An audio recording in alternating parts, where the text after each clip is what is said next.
بسم اللہ والحمد للہ والصلاة والسلام علی ابی القاسم محمد ابن عبد اللہ خاتم النبیین۔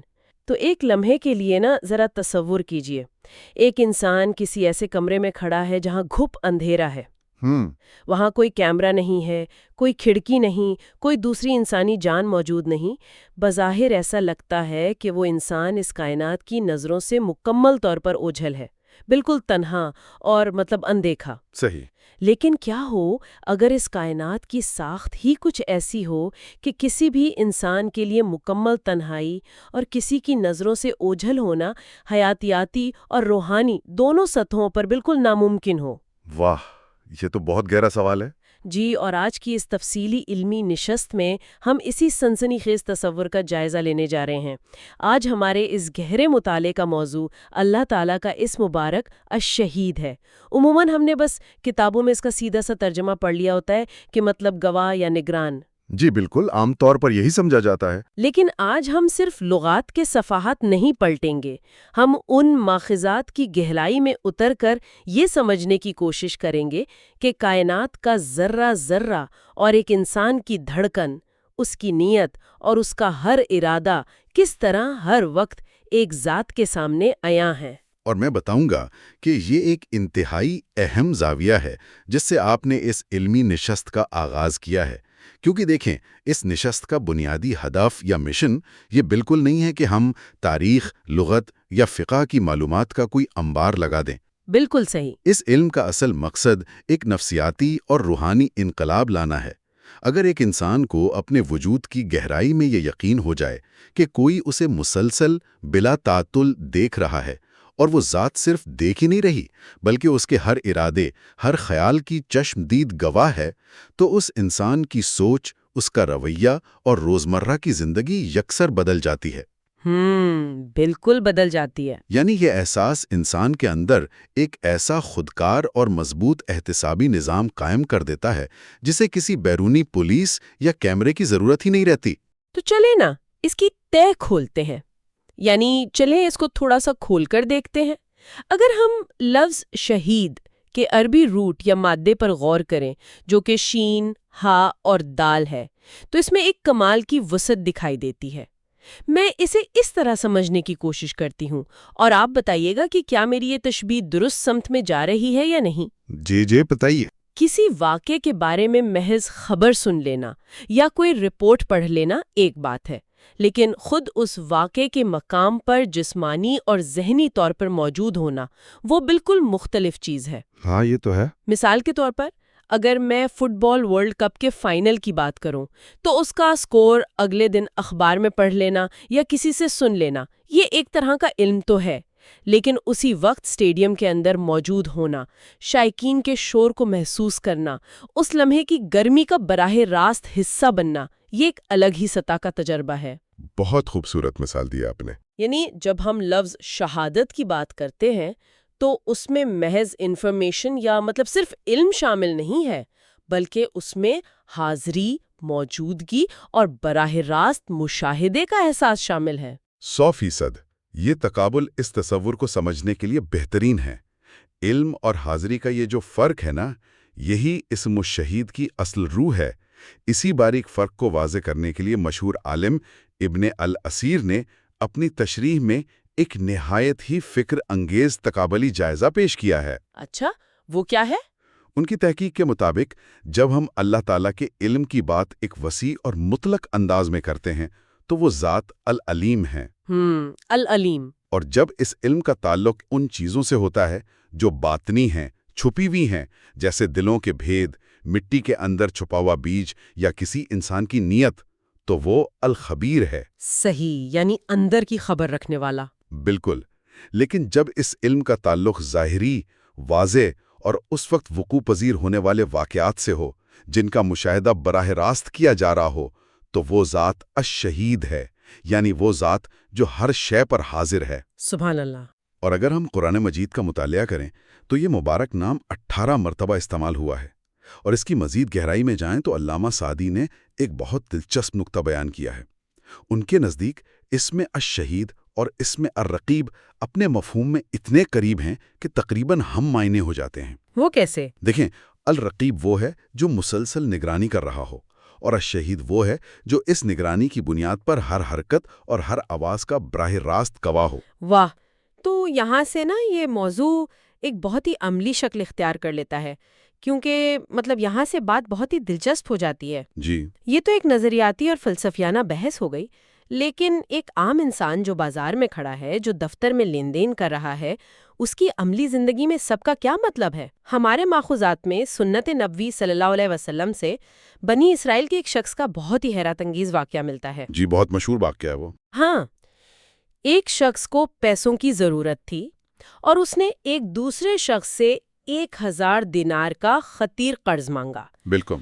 اب ظاہر ہے جب اتنی بڑی رقم دی جاتی ہے تو قرض دینے والے نے مطالبہ کیا کہ بھئی کوئی گواہ لے کر آؤ جو اس بات کی تصدیق کرے۔ بالکل، دنیاوی اصول تو یہی ہے۔ تو اس ضرورت مند نے جواب دیا، کفا باللہ شہیدہ، یعنی اللہ ہی بطور گواہ کافی ہے۔ پھر قرض دینے والے نے کہا کہ اچھا کوئی ضامن لاؤ جو تمہارے نہ ہونے پر رقم کی ادائیگی کا ذمہ لے۔ تو اس نے پھر جواب دیا، کفا باللہ کفیلا، کہ اللہ ہی بطور ضامن کافی ہے۔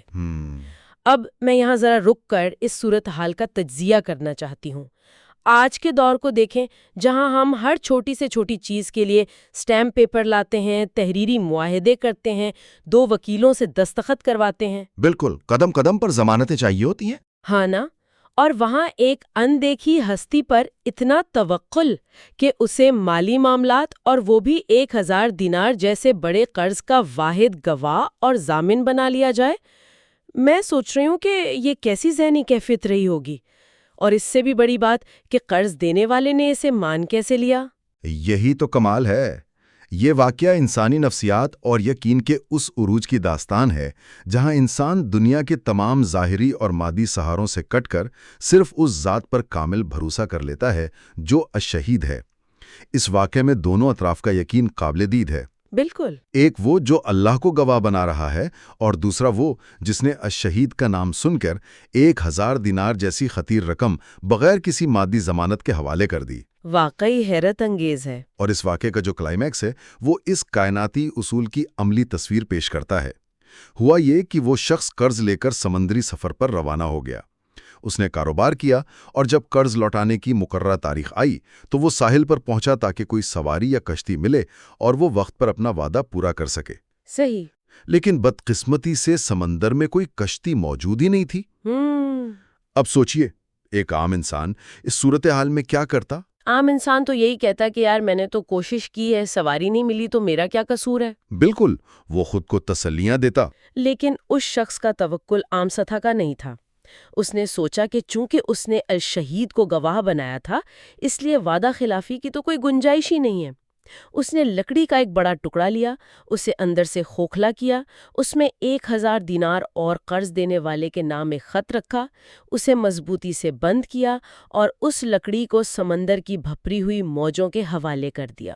ہائے اللہ! اور اس وقت اس کی دعا کیا تھی؟ اس نے کہا، اے اللہ، تو جانتا ہے کہ میں نے تجھے گواہ اور ضامن بنایا تھا، اب میں نے یہ امانت تیرے حوالے کر دی ہے۔ سچی بات ہے، یہ تو ایک طرح سے دیوانگی لگتی ہے۔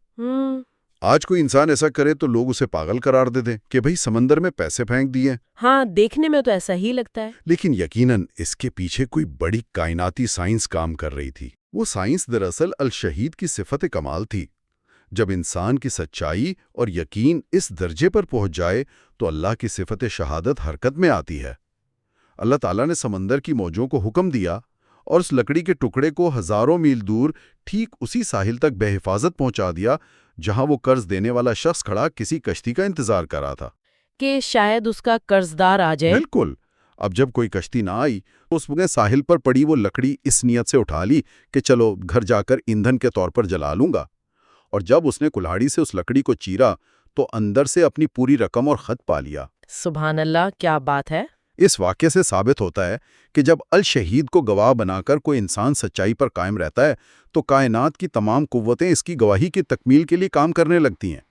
وہ ذات کبھی اپنے بندے کے سچے توکل کو مایوس نہیں کرتی۔ یہ واقعہ سن کر تو انسان کے سوچنے کا زاویہ ہی بدل جاتا ہے۔ ہم دنیاوی ضامن ڈھونڈتے ہیں جبکہ سب سے بڑا ضامن ہماری شہرت سے بھی زیادہ قریب ہے۔ بالکل ایسا ہی ہے۔ اچھا ہم اگر دنیاوی لین دین سے نکل کر ذرا کائناتی عدالت کی طرف آئیں تو میرے ذہن میں ایک سوال ابھر رہا ہے جس نے مجھے کافی الجھایا ہے۔ جی فرمائیے۔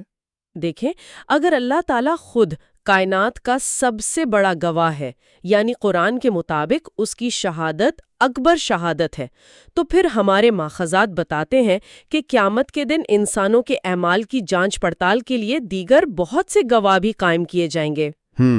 تو ایک طرف ہم کہہ رہے ہیں کہ اللہ کا علم اور اس کی حاضری ہی کافی ہے، تو پھر ان اضافی گواہوں اور عدالتوں کی کیا ضرورت پیش آ گئی؟ یہ ایک نہایت شاندار اور منطقی سوال ہے، اور اس کا جواب اللہ تعالیٰ کی صفت عدل اور صفت کمال میں پوشیدہ ہے۔ وہ کیسے؟ دیکھیے، اللہ تعالیٰ کو کسی فرشتے، کسی انسان یا کسی کتاب کی گواہی کی رتی برابر بھی ضرورت نہیں ہے۔ وہ اپنی ذات پر اور پوری کائنات کے ہر ذرے پر خود گواہ ہے۔ لیکن عدل کا ایک بنیادی اصول ہے جسے ہم آج کے قانونی نظام میں بھی کسی حد تک مانتے ہیں، کہ انصاف صرف ہونا نہیں چاہیے بلکہ انصاف ہوتا ہوا نظر بھی آنا چاہیے۔ بالکل، شفافیت ہونی چاہیے۔ جی، قیامت کے دن اللہ کا عدل یہ مانگتا ہے کہ انسان پر حجت مکمل کر دی جائے، اور کمال یہ ہے کہ مخلوق پر مخلوق میں سے ہی گواہ کھڑے کیے جائیں، تاکہ کسی بھی انسان کے دل میں یہ شبہ نہ رہے کہ اس کی بات نہیں سنی گئی یا اس کے ساتھ ناانصافی ہوئی۔ صحیح۔ اس دن باقاعدہ ایک کائناتی عدالت سجے گی۔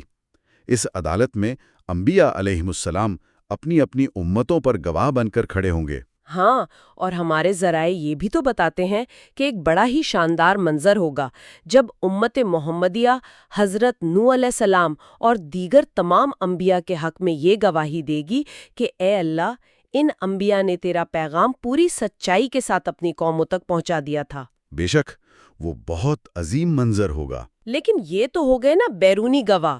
جب ہم سورہ یاسین کا مطالعہ کرتے ہیں تو ایک بہت ہی دہلا دینے والا تصور سامنے آتا ہے۔ وہاں بتایا گیا ہے کہ انسان کے اپنے اعضاء، اس کے ہاتھ، اس کے پیر اور اس کی جلد اس کے خلاف گواہی دیں گی۔ جی، یہ سب سے کڑا وقت ہوگا۔ مطلب انسان کے وجود کا وہ حصہ جسے وہ اپنا سمجھتا تھا، جس کی وہ اتنی حفاظت کرتا تھا، وہ خود پروسیکیوشن یا استغاثہ بن جائے گا۔ ایک انسان کے لیے اس سے بڑی بے بسی کیا ہوگی کہ اس کے اپنے ہاتھ بول اٹھیں کہ اس نے فلاں رات کیا کیا تھا۔ یہ سوچ کر ہی خوف آتا ہے، اور سچی بات ہے جب ایک انسان اپنے ان اعضاء کے کردار کے بارے میں سوچتا ہے تو اس کی زبان سے بے اختیار استغفر اللہ نکل جاتا ہے۔ ہاں، یہ احساس واقعی بہت بھاری ہے اور کائنات کے احتسابی نظام کی سختی کو ظاہر کرتا ہے۔ اعضاء کا بولنا دراصل اس بات کی دلیل ہے کہ انسان کوئی بھی عمل اپنے جسم کے بغیر نہیں کر سکتا۔ بالکل۔ لیکن جیسا کہ آپ نے ابھی رد عمل کا ذکر کیا، یہ خوف مایوسی کے لیے نہیں ہے۔ احادیث میں بڑی صراحت کے ساتھ آتا ہے کہ نیکیاں برائیوں کے اثرات کو مٹا دیتی ہیں۔ جب انسان کو اپنے کسی عمل پر ندامت ہوتی ہے اور وہ سچے دل کے ساتھ استغفر اللہ کہتا ہے تو یہ صرف چند الفاظ کی ادائیگی نہیں ہوتی۔ تو پھر یہ کیا ہوتا ہے؟ یہ ایک ایسا روحانی عمل ہے جو نامہ اعمال سے اس گناہ کی سیاہی کو دھو ڈالتا ہے۔ وہ استغفر اللہ کا ورد کرے تو وہ اس برائی کے ریکارڈ کو ہی تبدیل کر سکتی ہے۔ یہ تو ایک بہت بڑی امید کی بات ہے۔ بالکل ایسا ہی ہے، اور بات صرف انسان کے جسم تک محدود نہیں ہے۔ سورہ زلزال ہمیں ایک اور کائناتی گواہ سے متعارف کرواتی ہے، اور وہ ہے یہ زمین۔ یہ زمین جس پر ہم چلتے پھرتے ہیں، یہ کوئی بے جان اور خاموش پتھر نہیں ہے۔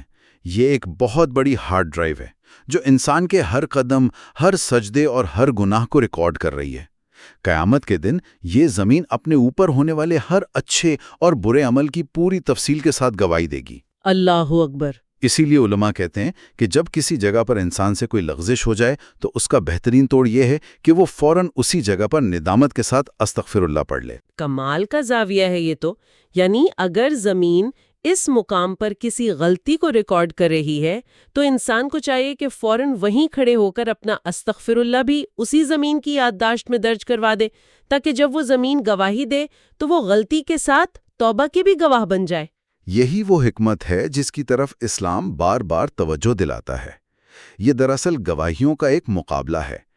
کمال عدل یہی ہے کہ اگر کائنات کی چیزیں انسان کی برائی بتا سکتی ہیں تو وہ اس کی سچی توبہ کی بھی گواہی دیں گی۔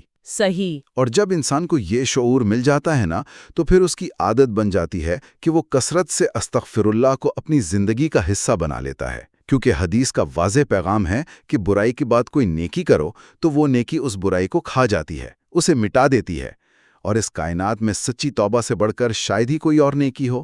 بے شک، یہ بات بالکل واضح کرتی ہے کہ ایک باشعور انسان جو اس کائناتی عدالت کی حقیقت کو سمجھتا ہے، وہ اپنا حتمی دفاع اسی چیز میں پاتا ہے کہ وہ مسلسل اور دلی طور پر استغفر اللہ کو اپنی ڈھال بنا لے، تاکہ کل جب اس کی جلد، اس کے پاؤں اور زمین بولنے لگیں تو یہی کلمات اسے نجات دلانے کا سبب بن جائیں۔ بالکل درست۔ اچھا، تو مطلب اس سب کا ہماری عملی زندگی پر کیا اثر ہے؟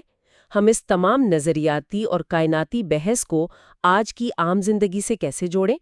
ایک انسان جو صبح 8 بجے اٹھتا ہے، دفتر جاتا ہے یا اپنے فون کے ساتھ تنہائی میں ہوتا ہے، تو اس عقیدے کا اس کی نفسیات پر کیا عملی اثر ہونا چاہیے؟ بہت اہم سوال ہے۔ میں اسے اس طرح سوچ رہی ہوں کہ جیسے کسی پولیس آفیسر کی وردی پر باڈی کیمرہ لگا ہو اور اسے پتا ہو کہ یہ کیمرہ بند نہیں ہو سکتا، تو اس کا رویہ خود بخود محتاط ہو جاتا ہے۔ کیا اس میں شہید کا احساس بھی کچھ ایسا ہی ہے؟ یہ روحانی باڈی کیمرے کی تشبیہ بہت جاندار ہے آپ کی۔ اسلامی اصطلاح میں اس کیفیت کو، اس نفسیاتی حالت کو مراقبہ کہا جاتا ہے۔ مراقبہ؟ جی، مراقبہ اس بات کا دھیان ہے کہ کوئی مجھے ہر وقت دیکھ رہا ہے۔ دین اسلام میں اسے مقام احسان کا نام دیا گیا ہے، یعنی انسان اللہ کی عبادت اور دنیا کے معاملات ایسے کرے جیسے وہ اللہ کو دیکھ رہا ہے، اور اگر یہ درجہ حاصل نہ ہو تو کم از کم یہ یقین کامل ہو کہ اللہ اسے دیکھ رہا ہے۔ جب ایک انسان کو یہ شعور مل جائے کہ الشہید وہ ذات ہے جو اندھیری رات میں ایک سیاہ چٹان پر چلنے والی کالی چیوٹی کی معمولی سے حرکت کو بھی دیکھتی ہے اور اس کے قدموں کی آہٹ کو بھی سنتی ہے، تو اس انسان کے اندر ایک خاص صفت پیدا ہوتی ہے جسے ہم حیا کہتے ہیں۔ حیا یہ ایک بہت طاقتور لفظ ہے، لیکن بدقسمتی سے آج کے معاشرے میں حیا کا تصور صرف ظاہری لباس یا نگاہیں نیچی رکھنے تک محدود ہو کر رہ گیا ہے۔ جی، افسوس کی بات ہے۔ جبکہ ہمارے ذرائع جس حیا کی بات کر رہے ہیں وہ اس سے کہیں زیادہ گہری اور وجودی نوعیت کی لگتی ہے۔ آپ نے بالکل درست نشاندہی کی ہے۔ ہمارے علمی ماخذات حیا کے پیدا ہونے کی 3 نہایت گہری اور بنیادی شرائط بیان کرتے ہیں۔ اچھا، وہ کیا ہے؟ پہلی شرط یہ ہے کہ انسان غور کرے اور اللہ کی ان گنت نعمتوں کا مشاہدہ کرے جو اس سے بغیر مانگے دی گئی ہیں۔ دوسری شرط یہ ہے کہ وہ ان بے پناہ نعمتوں کے مقابلے میں اپنے اعمال، اپنی خطائیوں اور خامیوں کو دیکھے۔ جب وہ ان دونوں کا تقابل کرتا ہے تو اسے اپنی حقیقت سمجھ آتی ہے۔ صحیح۔ اور تیسری اور سب سے اہم شرط یہ ہے کہ اسے اس بات کا مکمل ادراک ہو کہ الشہید اسے ہر وقت، ہر تنہائی میں اور ہر محفل میں دیکھ رہا ہے۔ واہ! جب یہ تینوں چیزیں یعنی نعمتوں کا احساس، اپنی خامیوں کا اعتراف اور اللہ کی نظر کا یقین ایک دل میں جمع ہو جاتی ہیں، تب وہ سچی حیا جنم لیتی ہے۔ یہ وہ حیا ہے جو انسان کو بند کمرے کی تنہائی میں بھی کسی غلط کام سے روک دیتی ہے، کیونکہ وہ جانتا ہے کہ وہ تنہا نہیں ہے۔ زبردست۔ اور اگر ہم اس کائناتی اصول کو انسان کے اندرونی احساسات سے نکال کر معاشرے کے اجتماعی رویوں تک پھیلائیں تو ایک اور بڑا پہلو سامنے آتا ہے۔ وہ کیا؟ دیکھیں، چونکہ اللہ خود کائنات کا سب سے بڑا گواہ ہے، اس لیے ایک انسان کے لیے دنیا کی عدالت میں یا عام زندگی میں جھوٹی گواہی دینا، جسے عربی میں قول الزور کہا گیا ہے، کس قدر بھیانک اور سنگین جرم بن جاتا ہے۔ بالکل۔ یہ محض کسی کے ساتھ زیادتی نہیں ہے، بلکہ ایک طرح سے کائناتی نظام عدل کے خلاف بغاوت ہے۔ اسی لیے قرآن میں اللہ کے نیک بندوں کی یہ صفت بتائی گئی ہے کہ وہ بیہودہ اور باطل مجالس میں شرکت نہیں کرتے، اور اگر انہیں کسی معاملے میں گواہی کے لیے بلا لیا جائے تو وہ اسے ایک مقدس امانت سمجھ کر ادا کرتے ہیں، اور اس میں کسی کی پرواہ نہیں کرتے۔ جی بالکل، اس میں کسی رشتہ داری، دوستی یا مالی مفاد کی پرواہ نہیں کرتے۔ جھوٹی گواہی دینے والا دراصل یہ بھول جاتا ہے کہ اس کی اس جھوٹی گواہی پر بھی ایک سچا گواہ اوپر موجود ہے۔ یہ اس موضوع کی ایک نہایت ہی عملی اور سماجی جہت ہے۔ میرا ماننا ہے کہ الشہید کے تصور کو سمجھنے والا انسان معاشرے کا سب سے قابل اعتماد فرد بن جاتا ہے، کیونکہ اس کی سچائی دنیاوی قانونوں کے خوف سے نہیں بلکہ اس کائناتی نگاہ کے یقین سے جنم لیتی ہے۔ بہت خوب۔ اچھا، اس گفتگو کو ایک نئے زاویے سے دیکھتے ہیں۔ اب تک ہم نے اس پہلو پر بات کی کہ الشہید ہم پر گواہ ہے، وہ ہماری ہر حرکت کو نوٹ کر رہا ہے اور ہمیں محتاط رہنا ہے۔ لیکن ہمارے نوٹس میں ایک اور بہت ہی خوبصورت اور شاید تھوڑا سا مختلف پہلو بھی موجود ہے۔ جی، کچھ ایسے خاص اوقات، دن اور مقامات بھی ہیں جہاں انسان کو خود ترغیب دی گئی ہے کہ وہ خیر کے مقام پر موجود ہو، یعنی حاضر ہو، تاکہ کائنات کے فرشتے اور خود الشہید اس کی موجودگی کی گواہی دیں۔ مطلب ہم صرف دیکھے نہیں جا رہے، ہمیں خود کو پیش بھی کرنا ہے۔ یہ کتنا دلچسپ اور مثبت زاویہ ہے۔ بالکل، اور یہ دین کی وہ خوبصورتی ہے جو انسان کو کائناتی نظام کا ایک فعال حصہ بناتی ہے۔ اللہ تعالیٰ نے وقت کی کچھ خاص اکائیوں کو ایک انوکھی فضیلت دی ہے۔ مثال کے طور پر نماز فجر لے لیں۔ جی، سورہ اسراء میں ہم پڑھتے ہیں ان قرآن الفجر کان مشہودا۔ اس کی گہرائی اور سائنس کیا ہے؟ احادیث کی روشنی میں فجر کا وقت ایک طرح سے فرشتوں کی ڈیوٹی بدلنے کا وقت ہے۔ رات کے فرشتے جو پوری رات انسانوں کے ساتھ تھے وہ آسمان کی طرف واپس جا رہے ہوتے ہیں اور دن کے فرشتے زمین پر اتر رہے ہوتے ہیں۔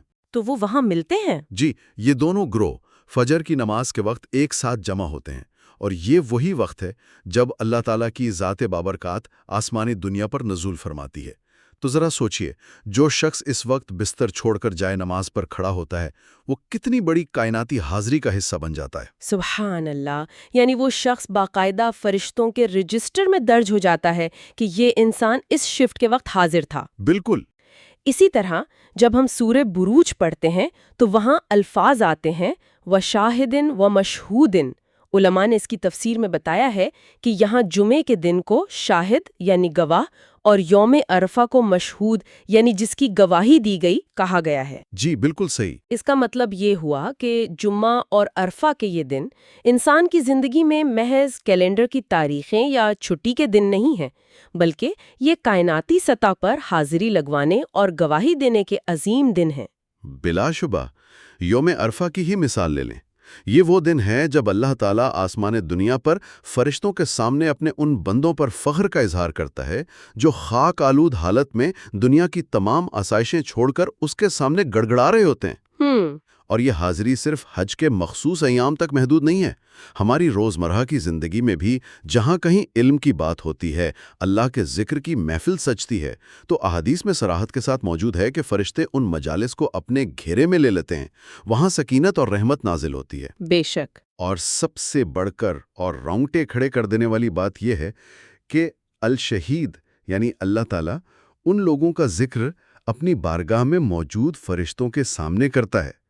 ایک طالب علم کے لیے یا علم کی جستجو رکھنے والے کسی بھی انسان کے لیے اس سے بڑی کامیابی کیا ہوگی کہ وہ ان محفلوں کا لازمی حصہ بنے تاکہ آسمانوں پر اس کے حق میں خیر کی گواہی دی جائے۔ بالکل۔ اس تمام شاندار، تفصیلی اور فکر انگیز گفتگو کو اگر ہم سمیٹے تو میرے ذہن میں ایک بہت ہی گہرا اور شاید تھوڑا سا جذباتی خیال آ رہا ہے۔ جی فرمائیں۔